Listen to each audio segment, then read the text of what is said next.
తరువాతి కథ జరాసంధుడు మధురపై దాడి. కంసుని భార్యలు అస్థి, ప్రాస్తి అనువారు జరాసంధుని పుత్రికలు. కృష్ణుడు కంసుని వధించుడిచే వారు దుఃఖంతో తండ్రి వద్దకు వెళ్లి రోధించారు. జరాసంధుడు ఉగ్రుడయ్యాడు. యాదవ సంహారం చేస్తానని ప్రతిజ్ఞ పలికాడు. జరాసంధుడు 23 అక్షౌహిణుల సైన్యంతో మధురపై యుద్ధానికి వెళ్ళాడు. మధుర పూలు పండ్లు నిండి ఉన్న ఉద్యానవనాలతో శోభిల్లుతోంది. యంత్రాల ద్వారా నీరు తుంపర్ల వలె జిమ్ముతూ వర్షాకాలమా అన్నట్లు చల్లగా ఉన్నది. ఎత్తైన ప్రాకారాలతో బలమైన సైనికుల పహారాలో ఉన్నది. సరస్సులు, కలువలు, తామరలతో నిండిన పక్షులకు ఆవాసమై సౌందర్యం తాండవిస్తోంది. జరాసంధుడు తన సైన్యాన్ని మధుర చుట్టూ మోహరించి ఉన్నాడు. కృష్ణుడు ఆలోచించాడు. జరాసంధుడు సామధాన భేదాలకు లొంగడు, దండోపాయమే మార్గము అని నిశ్చయించుకున్నాడు. ఆకాశం నుండి 2 రథాలు, ఆయుధాలు నిండి ఉన్నవి వచ్చాయి. కృష్ణుడు బలరామునితో, మనకు దివ్య రథములు దేవతలు పంపారు, శత్రు సంహారం చేయమని చెప్పాడు. కృష్ణుడు జరాసంధుని చంపకూడదని తలపోశాడు. తాను పుట్టింది భూభారం తగ్గించటానికి. జరాసంధుని బ్రతకనిస్తే ఇంకా ఇంకా సైన్యాలను సమకూర్చుకుని వస్తాడు. అప్పుడు అధిక జన నష్టం కలిగించవచ్చని యోచించాడు. బలరామకృష్ణులు జరాసంధుని తమ సైన్యంతో ఎదిరించారు. జరాసంధుడు కృష్ణునితో, నీవు బాలకుడు, మీ అన్నను నాతో యుద్ధానికి పంపు అని అడిగాడు. భీకర సంగ్రామం యదుసేనకు జరాసంధుని సేనకు జరిగింది. కృష్ణుని సైన్యం క్షీణించింది. బలరాముడు విజృంభించి తన రోకలు విసిరి శత్రుసేనను నాశనం చేశాడు. కృష్ణుడు తన బాణాలతో విజృంభించాడు. వారిరువురి పరాక్రమాలతో జరాసంధుని సేనను కూల్చివేశారు. బలరాముడు జరాసంధుని పట్టి వధించబోయాడు. కృష్ణుడు అన్నను వారించి జరాసంధునికి ప్రాణభిక్ష పెట్టి పంపాడు. జరాసంధుడు కృష్ణునిపై పగ పెంచుకున్నాడు. క్రూరులైన రాక్షస రాజులతో చెలిమి చేసి 17 సార్లు 17 అక్షౌహిణుల సేనను సమకూర్చుకుని మధురపై దాడులు చేశాడు. ప్రతిసారి తన సేనలు నష్టపోయి మరల రావటం, ఓటమి పొందటం జరిగింది. 18వసారి సైన్యాన్ని సమకూర్చుని మధురపై దాడికి బయలుదేరాడు. ఇంతలో నారదుడు కాలయవనుడు అనువాణిని యుద్ధోన్ముఖుని చేశాడు. 17 సార్లు జరాసంధుడు ప్రయత్నించిన మధురను గెలవలేకపోయాడు. నీవు మధురను గెలవగల సామర్థ్యం కలవాడవు, ఎందుకు ఉపేక్షిస్తున్నావు అని రెచ్చగొట్టాడు. కాలయవనునికి కృష్ణుడు తెలియదు. నారదుడు కృష్ణుని పరాక్రమాన్ని వర్ణించి చెప్పాడు.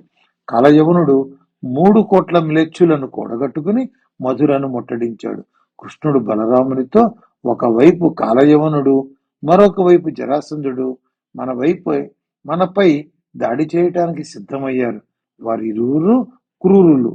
వారు మన కుటుంబాలకు హాని తలపెట్టవచ్చు. కావున మనం వేరే పురం నిర్మించి అందులో మన కుటుంబాలకు రక్షణ ఏర్పాటు చేయాలి అని చెప్పాడు. కృష్ణుడు సముద్రుని పిలిచి సముద్ర మధ్యంలో 12 ఆమడల పొడవు వెడల్పు గల దుర్గమ ప్రదేశం ఇవ్వమని అడిగాడు. దేవతల శిల్పి విశ్వకర్మకు అందులో ఒక అందమైన నగరం నిర్మించమని ఆదేశించాడు. విశ్వకర్మ దిక్పాలకుల పురముల కంటే దృఢమైన పట్టణం నిర్మించాడు. కృష్ణుడు తన యోగమాయతో మధురలోని వారందరినీ ద్వారకకు చేర్చాడు. కృష్ణుడు నిరాయుధుడై కాలయవనునికి ఎదురుగా వెళ్ళాడు. కాలయవనుడు కృష్ణుడు సంధికి వస్తున్నాడు అనుకున్నాడు. కాలయవనుడు కృష్ణును బంధించటానికి ముందు వస్తున్నాడు. కృష్ణుడు వేగంగా పరిగెత్తాడు. కాలయవనుడు కృష్ణుని వెంట పరిగెత్తాడు. కృష్ణుడు అలా పరిగెత్తి ఒక కొండ గుహలోకి ప్రవేశించాడు. కాలయవనుడు కృష్ణుడు దొరికాడన్న సంబరంతో తాను కృష్ణుని వెంట గుహలోకి వెళ్ళాడు. అక్కడ నిద్రిస్తున్న ఒక మహాపురుషుని చూసి కాలయవనుడు కృష్ణుడని భ్రమపడ్డాడు. కాలితో ఆ దివ్య పురుషుని తన్నాడు. నిద్రిస్తున్న ఆ మహాపురుషుడు లేచి కన్నులు తెరిచాడు. ఆయన దృష్టి సోకి కాలయవనుడు బూడిదయ్యాడు. ఆ మహాపురుషుడు పూర్వం మాంధాత కుమారుడు. ఆయన పేరు ముచుకుందుడు. దేవతలను రాక్షసుల బారి నుండి రక్షించినవాడు. దేవతలు తమకు సహాయం చేసిన ముచుకుందునికి వరమీయదలిచారు. ముచుకుందుడు మోక్షం మెప్పించమని కోరాడు. వారు మోక్షప్రదాత శ్రీ మహావిష్ణువు మాత్రమేనన్నారు. ముచుకుందుడు నిద్రను కోరి ఆ గుహలో నిద్రిస్తున్నాడు. కాలయవనుని వలన మేల్కొన్నాడు. ఎదురుగా కృష్ణుడు దివ్య రూపంతో నిలిచి ఉన్నాడు. ముచుకుందుడు వినయంగా, ఇంద్రునివా చంద్రునివా, బ్రహ్మవా పరబ్రహ్మవా, ఎవరు నీవు మహానుభావ అని ప్రార్థించాడు. నేను ముచుకుందుడను, మాంధాత పుత్రుడను. ఈ దుర్గమ ప్రాంతంలో నీకేమి పని అని అడిగాడు. నేను వసుదేవుని పుత్రుడను. నిన్ను తన్ని బూడిదైన వాడు కాలయవనుడు. నీకు వరమీయటానికి వచ్చాను అన్నాడు. ముచుకుందుడు వచ్చినవాడు శ్రీ మహావిష్ణువు అని గ్రహించి స్తోత్రం చేశాడు. మోక్షం ఇవ్వమని ప్రార్థించాడు. కృష్ణుడు ముచుకందునికి తన యందు భక్తి నిలుపుకొని తపస్సు చేసి వేట వంటి పాపములను క్షయం చేసుకోమన్నాడు. వచ్చే జన్మలో విప్రుడవై ప్రాణులపై మక్కువ కలిగి నన్ను చేరుకుంటావు అని అనుగ్రహించాడు. ముచుకుందుడు బదరికాశ్రమానికి తపస్సుకై వెళ్ళాడు. జరాసంధుడు 23 అక్షౌహిణుల సేనతో మధురను ముట్టడించాడు. బలరామకృష్ణులు యుద్ధం మాని అరణ్యంలోకి పరుగెత్తారు. వారిని చూసి జరాసంధుడు ఎగతాళి చేశాడు. వారు ప్రవర్షణము అను పర్వతం ఎక్కారు. జరాసంధుడు పర్వతాన్ని చుట్టుముట్టాడు. బలరామకృష్ణులు కనపడలేదు. జరాసంధుడు పర్వతమంతా కట్టెలతో నింపి దహింపచేశాడు. బలరామకృష్ణులు జరాసంధునికి కనపడకుండా, మంటలను అంటనీయకుండా యుక్తిగా సముద్రంలోకి ప్రవేశించి ద్వారకా నగరాన్ని చేరుకున్నారు. జరాసంధుడు బలరామకృష్ణులు అగ్నిలో దగ్ధమైనారని భావించి మగధ చేరాడు. తరువాతి కథ రుక్మిణి కళ్యాణం. విదర్భ దేశంలో కుండిన అను నగరం ఉంది. ఆ రాజ్యానికి రాజు భీష్మకుడు. ఆయనకు 5 కుమారులు. వారు రుక్మి, రుక్మరథుడు, రుక్మబాహువు, రుక్మకేశుడు, రుక్మనేత్రుడు. భీష్మకునికి ఏకైక పుత్రిక రుక్మిణి. ప్రథమ పుత్రుడు రుక్మి దుష్ట స్వభావుడు. రుక్మిణి సౌందర్య రాశి దినదిన ప్రవర్ధమానమై విలసిల్లుతోంది. బంధువులు చెప్పడం వలన కృష్ణుని పరాక్రమము, అందచందాలు విన్నది. కృష్ణునిపై మరులుగొన్నది. కృష్ణుడే తనకు నాథుడని తలచింది. కృష్ణునకు రుక్మిణి రూపం, శీలం, లక్షణములు, గుణములు, బుద్ధి అన్నీ తెలిసినాయి. ఆ బాలారత్నమును ఇల్లాలుగా చేసుకోవాలని తలచాడు. బంధువులందరికీ రుక్మిణిని కృష్ణునికిచ్చి వివాహం జరిపించాలని అభిలాష కలిగింది. రుక్మి చెడు సహవాసముల చేత కృష్ణుని యందు వైరం పెంచుకున్నాడు. తన చెల్లెలని చేదిరాజు అయిన శిశుపాలునికిచ్చి వివాహం చేయదలిచాడు. రుక్మిణికి అన్న పన్నాగం తెలిసింది. అగ్నిద్యోతనుడు అను విప్రుని పిలిచి కృష్ణుని వద్దకు రాయబారం పంపింది. కృష్ణుని వచ్చి నన్ను పరిణయమాడుమని, తన అన్న దుష్ట పన్నాగము కృష్ణునికి తెలుపమని పంపింది.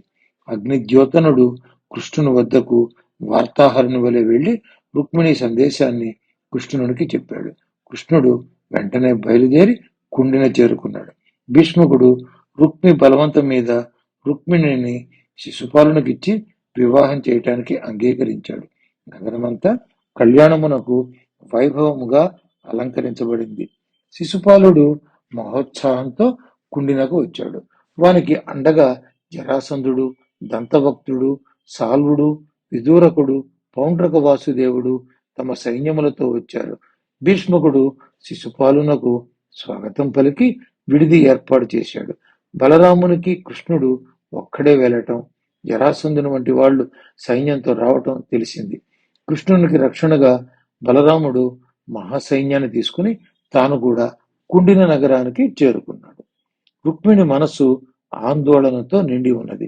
కృష్ణుడు వస్తాడా, నా సందేశం విని నన్ను చేపడతాడా అని ఎదురు చూస్తోంది. తెల్లవారితే వివాహం. అగ్నిద్యోతనుడు రుక్మిణికి సందేశం అందించటంలో ఆలస్యాన్ని భరించలేకపోతుంది. తల్లితో చెప్పదు, చిలికత్తెలతో చెప్పదు. ఆందోళనతో మనసులో హరిధ్యానం తప్ప మరొకటి ఆలోచించటం లేదు. అగ్నిజ్యోతనుడు వచ్చాడు. శుభవార్త చెప్పాడు.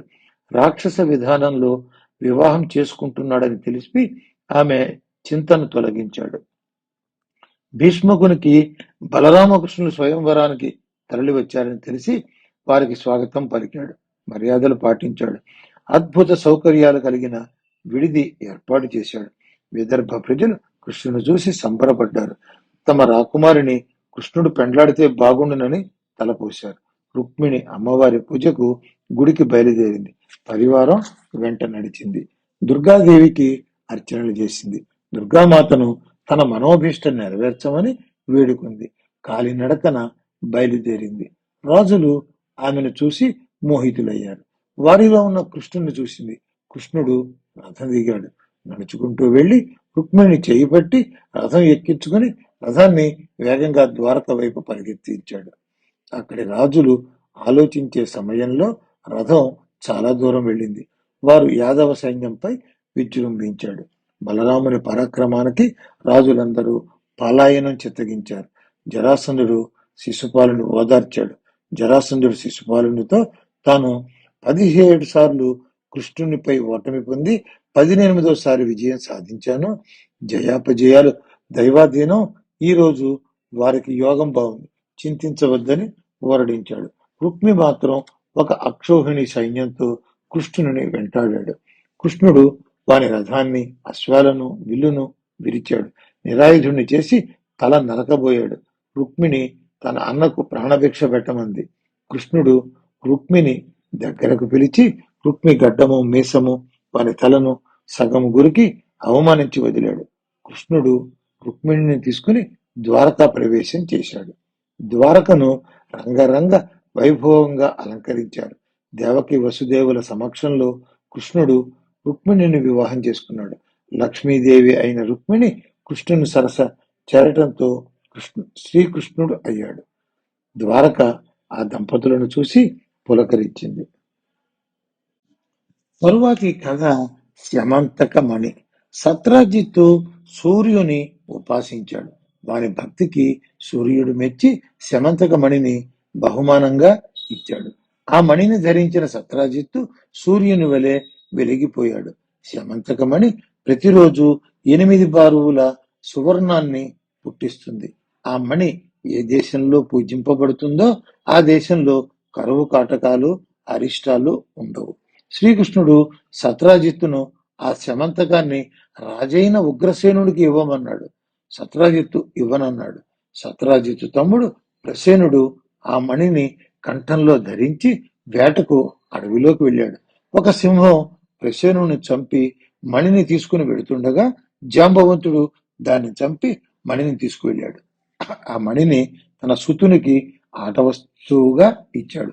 సత్రాజిత్తు ఎంతకు తన తమ్ముడు వేట నుండి రాకపోవడంతో శ్రీకృష్ణుడే మణి కోసం తన తమ్ముని చంపి ఉంటాడని ప్రచారం చేయసాగాడు. తనపై వచ్చిన నిందను తొలగించుకోవటానికి శ్రీకృష్ణుడు ప్రసేనుని వెతకటానికి బయలుదేరాడు. శ్రీకృష్ణునికి ప్రసేనుని చనిపోయిన అశ్వము, ప్రసేనుని దేహము, సింహ కళేబరము కనిపించాయి. అక్కడ ఎలుగుబంటి అడుగుజాడలు చూసుకుంటూ వెళ్ళగా ఒక గుహను చూశాడు. శ్రీకృష్ణుడు తన వారందరినీ బయట నిలబెట్టి తాను ఒక్కడే గుహలోపలికి వెళ్ళాడు. బాలునికి ఎదురుగా వేలాడదీసిన మణిని చూసి అందుకోబోయాడు. ఆ పిల్లవాని దాది కృష్ణుని చూసి కేకలు పెట్టింది. ఆ అలజడికి జాంబవంతుడు వచ్చాడు. కృష్ణుడు, జాంబవంతుడు 28 రోజులు భీకరంగా పోరాటం చేశారు. జాంబవంతునికి తాను యుద్ధం చేస్తున్నది శ్రీ మహావిష్ణువుతో అని అర్థమైంది. తన తప్పును క్షమించమని వేడుకున్నాడు. శ్రీకృష్ణుడు ప్రేమతో జాంబవంతుని శరీరాన్ని నిమిరాడు. జాంబవంతునికి గాయాలు మాని శ్రమపోయి సంతసించాడు. శ్రీకృష్ణుడు తాను శమంతకమణి కోసం వచ్చానని చెప్పాడు. జాంబవంతుడు ఆనందంగా మణితో పాటు తన కుమార్తె జాంబవంతిని కృష్ణునికి సమర్పించాడు. శ్రీకృష్ణుని పరివారం 12 రోజులు వేచి చూసి దుఃఖంతో ద్వారకకు వెళ్లారు. ద్వారకావాసులందరూ శ్రీకృష్ణుని క్షేమం కోసం దుర్గాదేవి పూజలు చేశారు. శ్రీకృష్ణుడు మణిని, కన్యామణిని తీసుకుని ద్వారక చేరాడు. శ్రీకృష్ణుడు జాంబవంతిని పరిణయం ఆడాడు. తన కొలువుకు సత్రాజిత్తును రప్పించి వాని మణి తిరిగి వానికి ఇచ్చి జరిగినవైనని చెప్పాడు. సత్రాజిత్తు సిగ్గుపడ్డాడు. చేసిన పాపాన్ని పోగొట్టుకునేందుకు తన కుమార్తె సత్యభామను శమంతగాని తెచ్చి శ్రీకృష్ణునికి సమర్పించాడు. శ్రీకృష్ణుడు సత్యభామను వివాహం చేసుకుని మణిని సత్రాజిత్తుకు తిరిగి ఇచ్చాడు. పాండవులు లాక్షాగృహంలో దగ్ధమైనారని విని బలరామకృష్ణులు హస్తిన వెళ్లి కృప, విదుర, భీష్మ, ద్రోణులను ఓదార్చారు. అక్రూరుడు కృతవర్మ శతధనువునితో సత్యభామను మనకిస్తానని చెప్పి సత్రాజిత్తు మోసం చేసి శ్రీకృష్ణునికి ఇచ్చాడు. వాని నుండి శమంతకమణిని గ్రహించమని ప్రేరేపించాడు. శతధనువుడు సత్రాజిత్తు నిద్రిస్తున్నప్పుడు వారిని వధించి శమంతకమణిని బలవంతంగా తీసుకెళ్లాడు. సత్యభామ తన తండ్రి మరణ వార్తను శ్రీకృష్ణుడు చెప్పింది. శ్రీకృష్ణుడు శతధనువుని చంపడానికి శపథం పూనాడు. శతధనువుడు అక్రూరుని, కృతవర్మను సాయం అడిగారు. వారు బలరామకృష్ణుల శక్తి తెలియని వాడివా, మేము నీకు సహాయం చేయలేమన్నారు. శతధనువుడు ఆ మణిని అక్రూరునికి ఇచ్చి పారిపోయాడు. మిథిలా నగరాన్ని చేరాడు. శ్రీకృష్ణుడు తన చక్రం ప్రయోగించి వాని శిరస్సును ఖండించాడు. వాని వద్ద మణి శ్రీకృష్ణునికి కనిపించలేదు. బలరాముడు ఆ మణిని ఎవరికో దాచి ఉంచమని ఇచ్చి ఉంటాడు, ద్వారకలో వెతకమన్నాడు. బలరాముడు జనక మహారాజు వద్ద కొన్ని సంవత్సరాలు ఉండిపోయాడు. ఆ సమయంలో దుర్యోధనుడు బలరాముని వద్ద గదా యుద్ధ కౌశలం నేర్చాడు. అక్రూరుడు, కృతవర్మలు భయంతో పారిపోయారు. అక్రూరుడు లేనందువల్ల ఊరిలో వర్షాలు కురవక కరువు మొదలైంది. ద్వారకలోని పెద్దలు అక్రూరుని తండ్రి స్వపల్కుడు, అక్రూరుడు ఎక్కడ ఉంటే అక్కడ వర్షాలు పడతాయి. పూర్వం కాశీరాజు వర్షాలు లేక వారిని తీసుకువెళ్లి తన కుమార్తె గాంధీని ఇచ్చి వివాహం చేశాడు. కాశీలో దుర్భిక్షం పోయింది. అక్రూరుడు కూడా అంతటివాడే అని శ్రీకృష్ణునికి చెప్పారు. శ్రీకృష్ణుడు దూతలను పంపి అక్రూరుని తిరిగి రప్పించాడు. అక్రూరుడు మణిని శ్రీకృష్ణునికి ఇచ్చాడు. శ్రీకృష్ణుడు మరల అక్రూరునికే ఇచ్చాడు. అక్రూరుని రాకతో ద్వారకలో క్షామం పోయింది. అందరికీ నమస్కారం. ఈ వీడియో మీకు నచ్చినట్టయితే, ఇలాంటి మరిన్ని వీడియోలు చూడాలనుకుంటే మన ఛానల్ని లైక్ చేయండి, సబ్స్క్రైబ్ చేయండి. ధన్యవాదాలు.